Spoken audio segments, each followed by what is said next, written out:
Welcome to the first chapter of the SUSINDPRO project.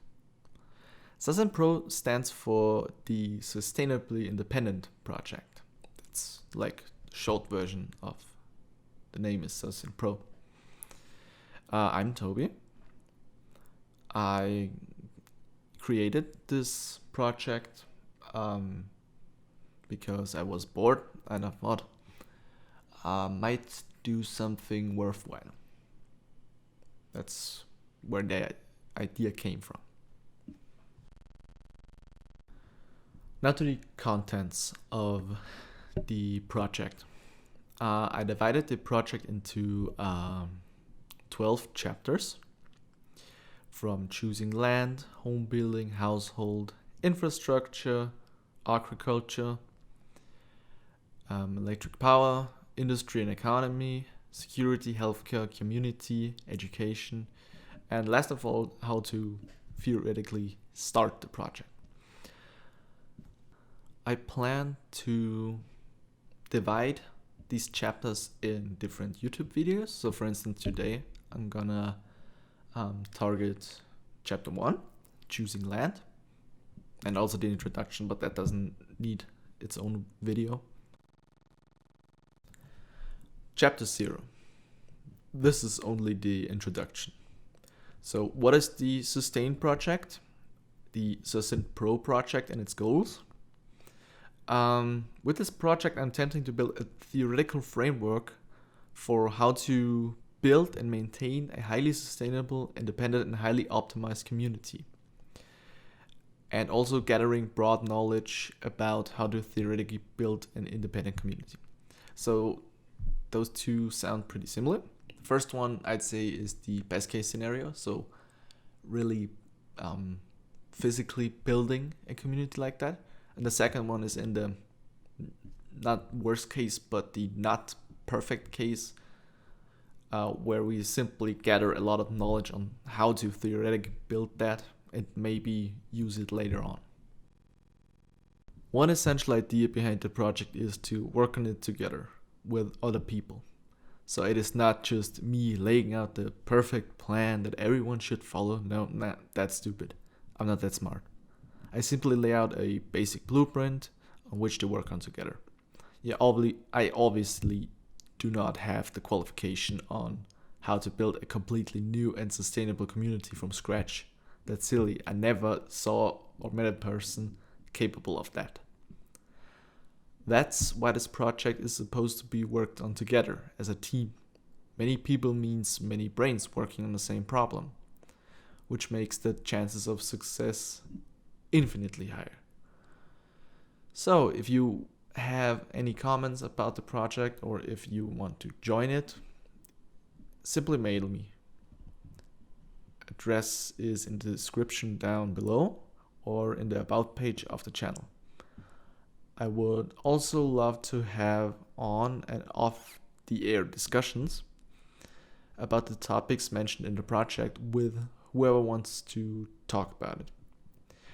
If you would like to see the whole 12 chapters up front, simply email me and I send it to you. So let's continue with chapter 1, choosing land. Before you can even think about building a community, you obviously need a land to build it on, a property. What does this land need? Well, trees, stones, fertile soil, water source, preferably a river, and around 10 square kilometers of land. So if you want to be sustainably independent, you obviously need materials to build with. One of those the best materials is trees. They regrow, so there is almost no ecological impact if you just fell a tree and regrow it. It's an infinite resource in that regard. You're gonna need it for building, you're gonna need it for tools, you're gonna need it to burn to stay warm, for wood, and for many other usages. Also, you're gonna need stone also for building. for instance, building the foundation for a house, or I don't know. There are a lot of uses where stone has a lot of usage as well. You also need fertile soil, because you obviously can't be independent from other villages or countries or whatever without providing your own food. Also, you obviously need water.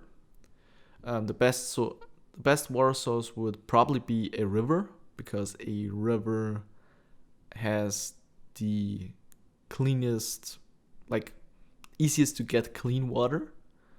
Lakes might be an option, groundwater might be an option, but it gets a little harder with those two to clean the water. Also, you need a land. I just chose an arbitrary number around 10 or 20 square kilometers at least. Otherwise, it'd be too small. And the whole land needs to be built on a river, like I said, or somewhere where you can get groundwater. On the presentation PowerPoint that I created, I included on almost all of these pages at least one YouTube video on how to do what. For instance, on how to grow food, how to search for water sources and everything. That's gonna become a little bit more relevant in the next chapter, in chapter 2. Well, that was the first chapter of the project. I hope you enjoyed it. I hope it wasn't too boring for you. I'm not that used to talking into a microphone all by myself yet, so it might look a little bit awkward, but I'm working on it. Thank you for listening. I hope you consider subscribing. I hope you consider liking it if you enjoyed it. And I hope you will maybe leave a comment or write me an email. And maybe even, if you like, join. So thank you, and until next time.